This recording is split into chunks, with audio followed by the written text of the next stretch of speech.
കർത്താവിൻ്റെ അതിപരിശുദ്ധമായ നാമം വാഴ്ത്തപ്പെടുമാറാകട്ടെ. പ്രിയപ്പെട്ടവരെ, ഇന്ന് നിങ്ങൾക്കായി സമർപ്പിക്കുന്നത് വിശുദ്ധ പൗലോസ് അപ്പോസ്തലൻ റോമാക്കാർക്ക് എഴുതിയ ലേഖനം 12 അധ്യായം അതിൻ്റെ 9 മുതൽ 14 വരെയുള്ള വാക്യങ്ങളാണ്. ഹല്ലേലൂയ. ആ വചനം ഇപ്രകാരമാണ്: നിങ്ങളുടെ സ്നേഹം നിഷ്കളങ്കമായിരിക്കട്ടെ. തിന്മയെ ദേഷിക്കുവിൻ, നന്മയെ മുറുകെ പിടിക്കുവിൻ. നിങ്ങൾ അന്യോന്യം സഹോദര തുല്യം സ്നേഹിപ്പിൻ.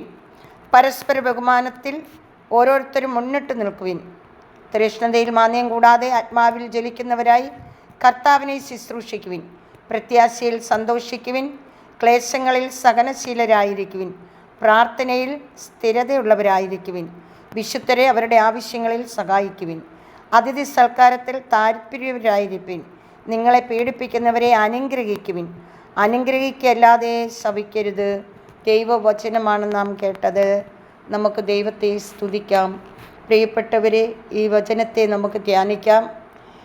ഇങ്ങനെ ഈ വചനം നമുക്ക് നൽകിയത് പൗലോസ്ലീഹ നമ്മെ മുൻപേ കണ്ടുകൊണ്ടാണ്. ഹല്ലേലൂയ. കാരണം നമ്മൾ പലപ്പോഴും മറ്റുള്ളവരെ കുറ്റം പറയുന്നവരും ശപിക്കുന്നവരുമായിട്ടൊക്കെയാണ് നമ്മൾ ജീവിച്ചു പോയത്. എന്നാൽ പൗലോസ് അപ്പോസ്തലൻ പറയുക, നിങ്ങളെ പീഡിപ്പിക്കുന്നവർക്ക് വേണ്ടി നിങ്ങൾ പ്രാർത്ഥിക്കണം. നിങ്ങളെ ശപിക്കുന്നവരെ അനുഗ്രഹിക്കണം. പ്രിയപ്പെട്ടവരെ, നമ്മൾ അങ്ങനായി മാറണം. അങ്ങനായി മാറുമ്പോഴാണ് ദൈവത്തിൻ്റെ അതിപരിശുദ്ധമായ സ്നേഹം നമ്മളിൽ നിലനിൽക്കുന്നത്. Hallelujah, hallelujah. പ്രാർത്ഥനയിൽ സ്ഥിരതയുള്ളവരായിരിക്കണം. പ്രാർത്ഥനയിൽ നമ്മൾ മടുപ്പ് കൂടാതെ സ്ഥിരതയോട് പ്രാർത്ഥിക്കണം. ഒരു ദിവസം പ്രാർത്ഥിച്ചു, 2 ദിവസം പ്രാർത്ഥിച്ചു, 3 ദിവസം പ്രാർത്ഥിച്ചു, പ്രാർത്ഥന തുടർന്നുകൊണ്ടിരുന്നു. എന്നാൽ പിന്നെ വീണ്ടും പ്രാർത്ഥന നിർത്തി. ഇനി പ്രാർത്ഥിക്കുന്നില്ല, കാരണം പ്രാർത്ഥിച്ചിട്ടൊന്നും കിട്ടുന്നില്ല. പ്രിയപ്പെട്ടവരെ, പ്രാർത്ഥിച്ചിട്ട് കിട്ടുന്നില്ല എങ്കിൽ നമ്മൾ ഉടൻ തന്നെ നമ്മളുടെ കുറവുകളിലേക്ക് തിരിയണം. നമ്മളെ തന്നെ നമ്മൾ പരിശോധിക്കണം. നമ്മളുടെ ശിരസ് മുതൽ പാദം വരെയും നമ്മൾ ശോധന ചെയ്യണം. നമ്മൾ യേശുവിൻ്റെ മക്കളാണോ? യേശുവാണോ നമ്മളെ നിയന്ത്രിക്കുന്നത്? നമ്മളിൽ ആത്മാവിൻ്റെ നിറവുണ്ടോ? ഞാൻ യേശു പറഞ്ഞ വചനം പാലിക്കുന്നുണ്ടോ? ഞാൻ യേശുവിൻ്റെ കൂടെയാണോ? ഞാൻ യേശുവിൻ്റെ മകളാണോ, മകനാണോ എന്ന് നമ്മളെ തന്നെ ശോധന ചെയ്യണം. ഹല്ലേലൂയ. അപ്പോൾ നമുക്ക് നമ്മളുടെ കുറവുകൾ മനസ്സിലാകും. അങ്ങനെ കുറവുകൾ മനസ്സിലാകുമ്പോൾ ആ കുറവുകൾ നമുക്ക് നിറവുകളാക്കുവാൻ, നമുക്ക് ആ കുറവുകളിൽ മനസ്സിലാക്കി ആ കുറവുകളെ നമുക്ക് മാറ്റുവാൻ നമുക്ക് കഴിയും. Hallelujah, hallelujah. യേശു എന്താണ് ആഗ്രഹിക്കുന്നത്? ആരെങ്കിലും എന്നെ അനുഗമിക്കാൻ ആഗ്രഹിക്കുന്നെങ്കിൽ അവൻ സ്വയം പരിചയിച്ച് അവൻ്റെ കുരിശുമെടുത്തിൻ്റെ പിന്നാലെ വരട്ടെ എന്നല്ലേ യേശു ആഗ്രഹിക്കുന്ന. യേശു നമ്മളോട് പറഞ്ഞത്, പ്രിയപ്പെട്ടവരെ, സഹനങ്ങളും കുരിശുകളും ഒക്കെ നമുക്കുണ്ടാകും. പക്ഷെ നമ്മുടെ യേശുവിനെ മുറുകെ പിടിക്കണം. പ്രാർത്ഥനയിൽ എപ്പോഴും സ്ഥിരതയുള്ളവരായിരിക്കണം. ആരാധനയും സ്തുതിയും മഹത്വവും ഒക്കെ യേശുവിനെ സമർപ്പിക്കുന്നവരായിരിക്കണം. അപ്പോൾ നമുക്ക് ആവശ്യമുള്ളതെല്ലാം യേശുപ്പച്ചൻ തരും. യേശുപ്പൻ നമ്മളെ നന്നായി അനുഗ്രഹിക്കും. യേശുവിൻ്റെ കൃപയിൽ മുന്നോട്ട് കൊണ്ടുപോകും.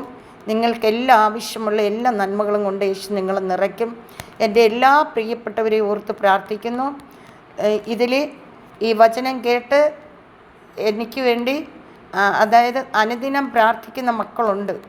ഓരോരുത്തർ എന്നെ വിളിച്ച് പറയുന്നുണ്ട്, ആൻറ്റിയുടെ പ്രാർത്ഥന ഞങ്ങൾക്ക് വളരെയേറെ ഫലം ചെയ്യുന്നുണ്ടെന്ന്. അതുകൊണ്ട് പ്രിയപ്പെട്ടവരെ, നിങ്ങൾക്കെല്ലാവർക്കും ഈ പ്രാർത്ഥന ഫലം ചെയ്യുന്നുവെങ്കിൽ നിങ്ങളിത് മറ്റുള്ളവർക്ക് പകർന്നു കൊടുക്കുക.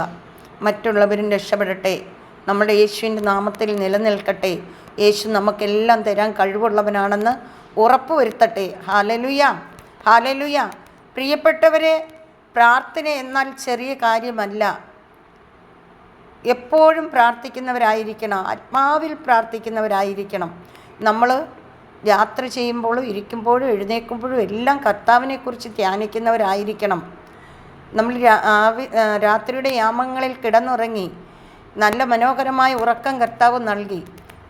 പ്രഭാതത്തിൽ നമ്മൾ ഉണർന്നു, കർത്താവിൻ്റെ കരങ്ങളിൽ ഉണർന്നു. നമ്മൾ കർത്താവിനെ മഹത്വപ്പെടുത്തുന്നവരാകണം. Hallelujah, hallelujah. പ്രിയപ്പെട്ടവരെ, നമ്മൾ ഉറങ്ങുമ്പോഴും ഉറങ്ങാതിരുന്ന് നമ്മെ കാത്തു പരിപാലിക്കുന്ന നല്ലൊരു സ്വർഗീയ പിതാവ്, ആ പിതാവിനെ നമുക്ക് മഹത്വപ്പെടുത്താം. ഹല്ലേലൂയ. എൻ്റെ കർത്താവേ, ഈ വചനം കേൾക്കുന്ന എല്ലാ മക്കളെയും അനുഗ്രഹിക്കണമേ. അവർക്ക് ആവശ്യമായ എല്ലാ നന്മകളും കൊണ്ട് നിറയ്ക്കണമേ. പിതാവേ, അവരുടെ ജീവിതങ്ങളിലൊക്കെ അങ്ങ് മാറ്റം വരുത്തണമേ, അനുഗ്രഹിക്കണമേ എന്ന് പ്രാർത്ഥിക്കുന്നു.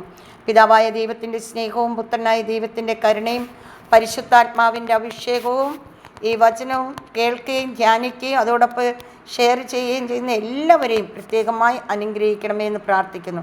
നിത്യം പിതാവും പുത്രനും പരിശുദ്ധാത്മാവുമായ സർവീശ്വര എന്നേക്കും ആമേൻ. സർവശക്തനും നീതിമാനുമായ ദൈവം സ്വർഗം തുറന്ന് നിങ്ങളെല്ലാം അനുഗ്രഹിക്കട്ടെ എന്ന് പ്രാർത്ഥിക്കുന്നു. അനുഗ്രഹം കൊണ്ട് മൂടട്ടെ എന്ന് പ്രാർത്ഥിക്കുന്നു. Praise the Lord. Hallelujah. Amen.